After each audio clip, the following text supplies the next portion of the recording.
We have very deep roots in the community, very deep roots in the community. It is home for many of us, for deaf and blind children who have been through the programs. Lisa Furr is a 1984 alum of the Arizona State Schools for the Deaf and Blind.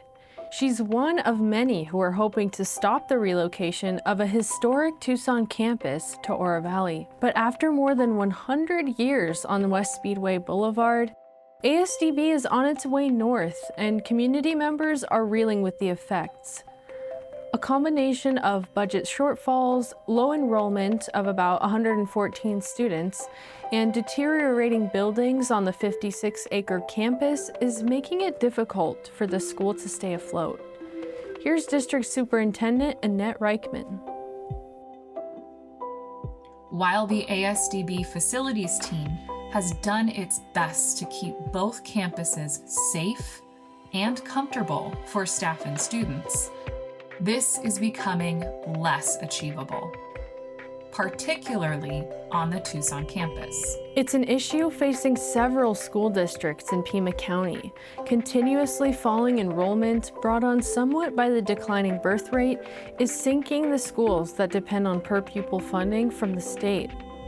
A board vote on February 5th advanced ASDB's lease agreement with the Amphitheater School District that would move students to Copper Creek Elementary School, which AMPHI voted to close.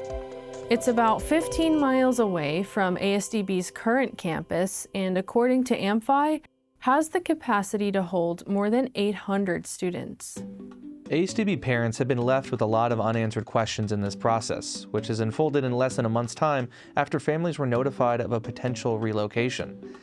Liza Smith is a mother of 3 children who are deaf and visually impaired. Smith says that her kids don't really understand what's going on. A big concern for them is, are they going to make friends there? Are there going to be teachers going?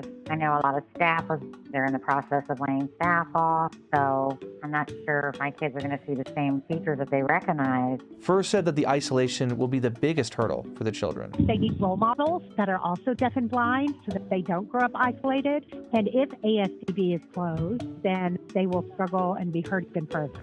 During a January community meeting, parents submitted questions, but many ended up frustrated and speaking out of turn. 60 to 70 staff are expected to be laid off next year.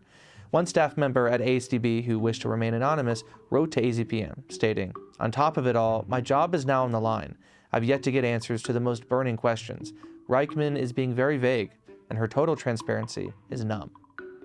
The outpouring of confusion was somewhat addressed in following meetings, but soon enough, new concerns arose. The proposal Reichman presented would separate blind and visually impaired students from their deaf peers. A group of ASDB families even filed a lawsuit against Reichman and the district, alleging the unlawful dismantling of programs for blind and visually impaired students. The parents who filed the suit also accused the district of failing to provide timely and accessible notice of action.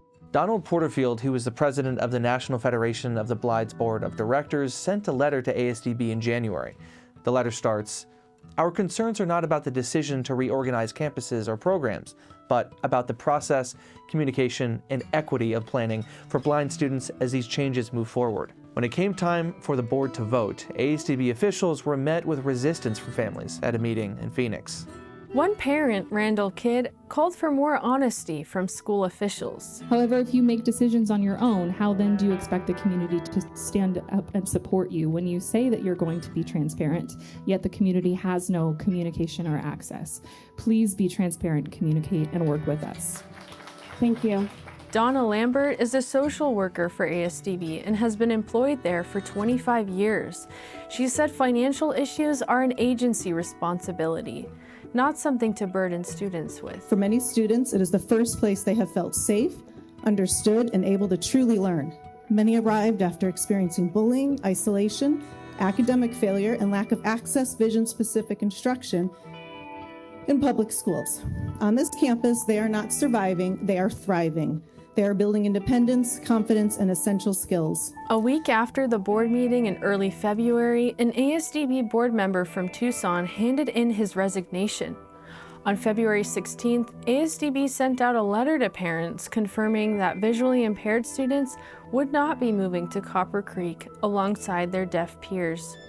Each child deserves a good quality education that is fully accessible with equal access that allows them to participate fully in sports and academic and the social life of education with students that are like themselves.